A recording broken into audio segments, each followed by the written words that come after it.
వైసీపీలో అధికారంలో ఉన్నప్పుడు చేసినటువంటి భూ కబ్జాలకు సంబంధించి ఒక్కొక్కరి భాగోతం బయటపడుతుంది. నిన్నగాక మొన్న హైదరాబాద్ నడిబొడ్డున ఆ భూ కబ్జా చేయాలని తప్పుడు జీవోలు సృష్టించారు. ఆ కేసులో అరెస్ట్ అయ్యి తర్వాత విడుదలై బయటకు వచ్చినటువంటి ఆ బొల్ల బ్రహ్మనాయుడు గురించి ఆల్రెడీ మనం చూసే ఉన్నాం. సో ఇప్పుడు తాజాగా అదే స్థాయిలో భూ కబ్జా మరొకటి బయటపడింది. 2023లో జరిగినటువంటి ఇది భూ కబ్జా.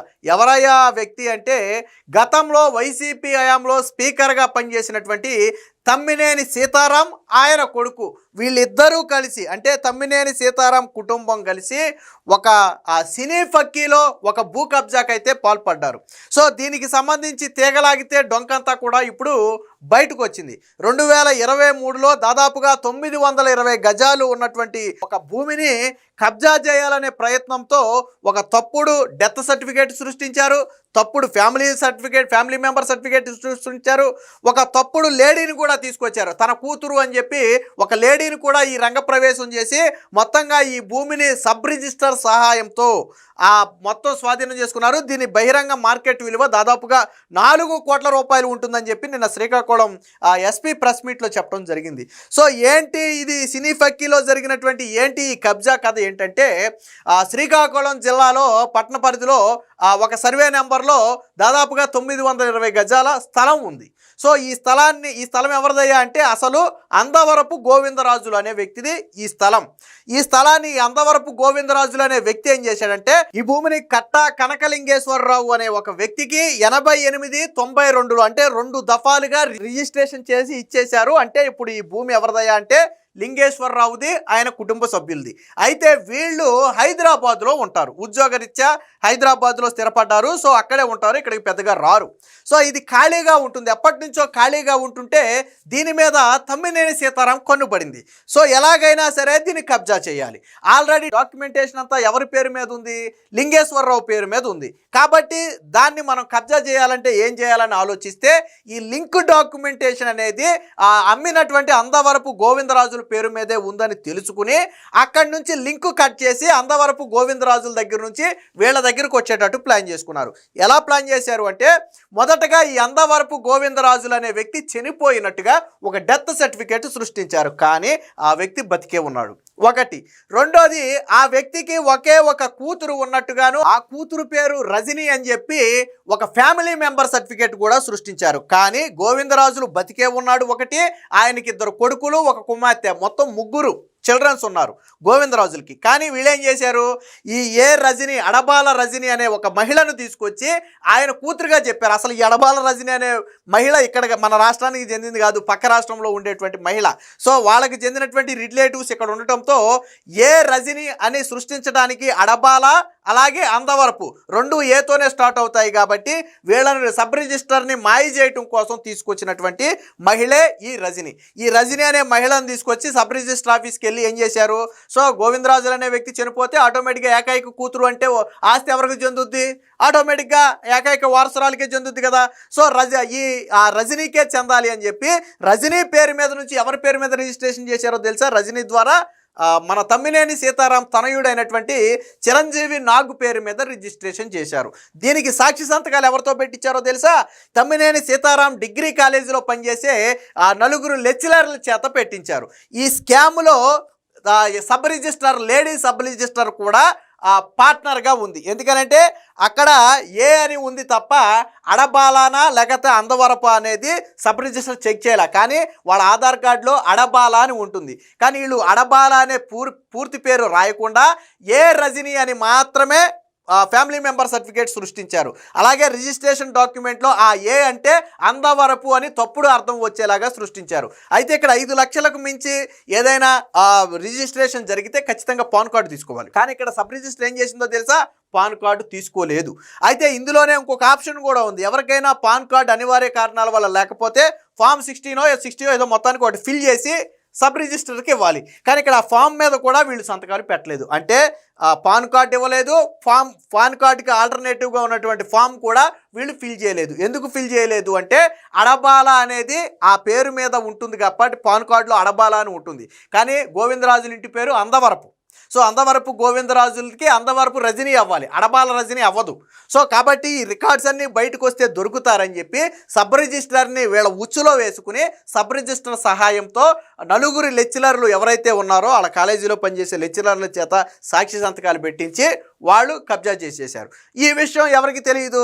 ఈ కొనుగోలు చేసినటువంటి లింగేశ్వరరావు కుటుంబానికి తెలియదు, కట్టా కనకలింగేశ్వరరావు కుటుంబానికి తెలియదు.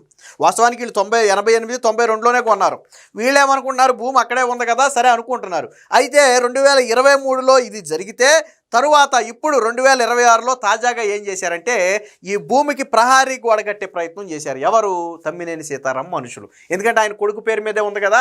తమ్మినేని సీతారాం దగ్గర అంటే తెలుగు సతీష్ కుమార్ అనే ఒక వ్యక్తి అసలు ఎంటైర్ ఈ ఎపిసోడ్లో తప్పుడు డాక్యుమెంట్ సృష్టించింది, ఈ ఫోర్జరీ సంతకాలు ఇవన్నీ చేయించింది ఎవరయ్యా అంటే ఈ తెలుగు సతీష్ కుమార్ అనే వ్యక్తి. సో ఈ తెలుగు సతీష్ కుమార్ ఏం చేశాడు అంటే తమ్మినేని సీతారాం చెప్పాడని చెప్పి ఈ ల్యాండ్కి ప్రహారీ గోడ కట్టే ప్రయత్నం చేశారు. వీళ్ళ ఉద్దేశం ఏంటి?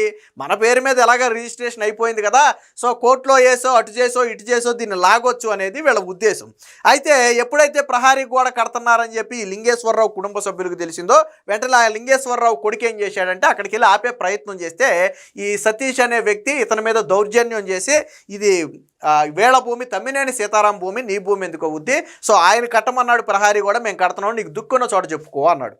ఎప్పుడైతే సతీష్ ఇలాగన్నాడు, ఇదేంటి డాక్యుమెంటేషన్ అంతా ఎప్పుడో 92లోనే నా పేరు మీద మా నాన్న పేరు మీద ఉన్నది కదా, దీన్నేంటి వీళ్ళు తమ్మినేని సీతారాం అంటున్నారు, ఇదేదో మొత్తానికి స్కామ్ లాగా ఉందని భయం వేసి వెంటనే ఏం చేశాడంటే పోలీసుల దగ్గరికి వెళ్ళిపోయాడు. ఇదిగోండి సార్, ఇది నా ఒరిజినల్ డాక్యుమెంట్స్. సో అప్పుడు 88, 92లో 2 దఫాలుగా ఆ 920 గజాలను 2 దఫాలుగా మా నాన్నగారు కొనుగోలు చేశారు. సో దీనికి సంబంధించినటువంటి ఇదిగోండి ఒరిజినల్ డాక్యుమెంటేషన్ అని పోలీసులకు ఇస్తే పోలీసులు ఎంక్వైరీ మొదలుపెట్టారు. ఏమని?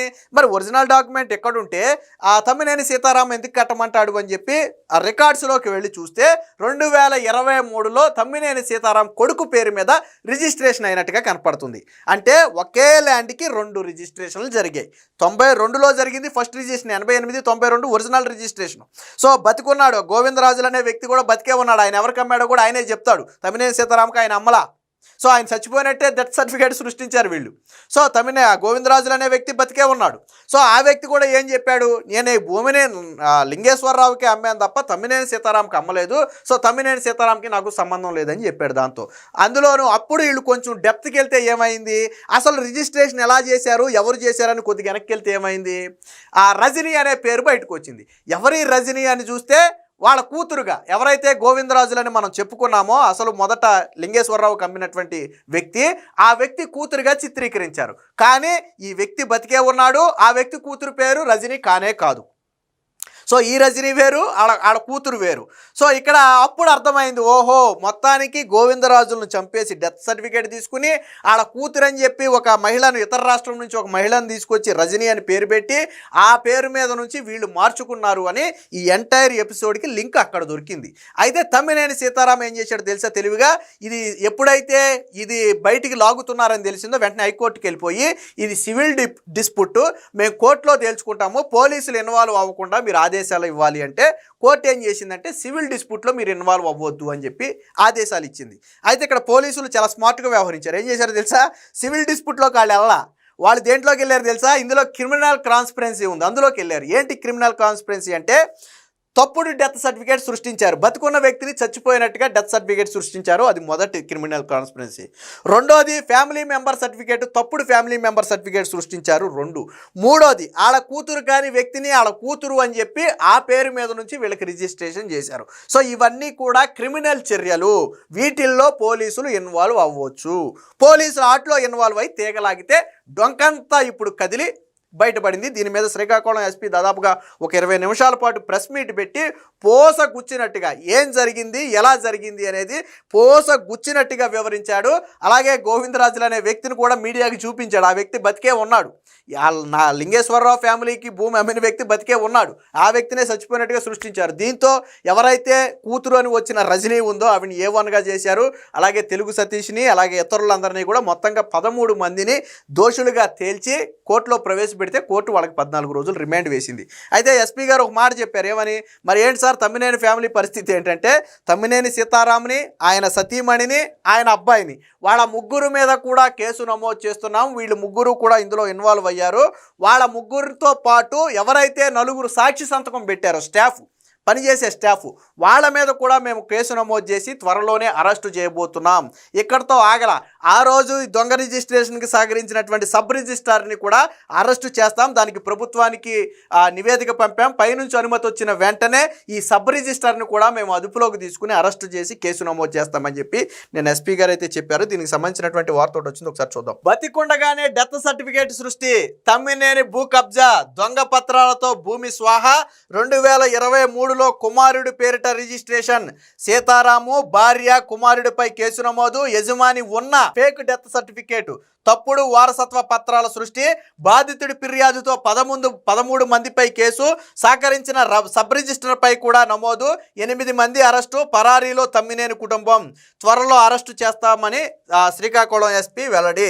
సో ఎప్పుడైతే ఈ తీగలాగితే డొంక కదిలిందో తమ్మినేని కుటుంబం ఆల్మోస్ట్ పరారయ్యిందనేది నిన్న పోలీసులు చెప్పిన మాట. ఎందుకంటే తమ్మినేని సీతారాం కావచ్చు, ఆయన భార్య కావచ్చు, కొడుకు కావచ్చు, ముగ్గురు కూడా ఎక్కడ అందుబాటులో ఉండట్లేదు, మొబైల్స్ కూడా స్విచ్ ఆఫ్లో ఉంటున్నాయి అనేది కొంత ఇతర మీడియాలో వస్తున్నటువంటి వార్తలు ఇవి. గతంలో వైసీపీ పాలనలో ఆ పార్టీ నేతలు చేసిన అక్రమాలు బయట పడుతూనే ఉన్నాయి. స్పీకర్గా పనిచేసిన వైసీపీ నేత తమ్మినేని సీతారాం, ఆయన కుటుంబ సభ్యులు 4 కోట్ల రూపాయల విలువ చేసే భూమిని కబ్జా చేశారా, ఆ యజమాని బతికుండగానే చనిపోయినట్టుగా మరణ ధృవీకరణ పత్రాలు సృష్టించారు. నకిలీ వారసులను చూపి తప్పుడు పత్రాలతో తమ్మినేని కుమారుడి పేరుతో రిజిస్ట్రేషన్ చేయించుకున్నారు. ఈ వ్యవహారంలో రిజిస్టర్ వంత పాడారు. ఇదంతా గత వైసీపీ హయాంలో 2023లో ఆయన స్పీకర్గా ఉన్నప్పుడే జరిగింది. ఇటీవల బాధితుడి ఫిర్యాదుతో కబ్జా భాగవతం వెలుగులోకి వచ్చింది. శ్రీకాకుళం రూరల్ పోలీస్ స్టేషన్లో తమ్మినేని సీతారాంని A6గా చేర్చారు. ఆయన భార్య తమ్మినేని వాణిని A7 గాను, కుమారుడిని చిరంజీవి నాగ్ను A5 గాను నమోదు చేసి కేసులు అయితే బుక్ చేశారు.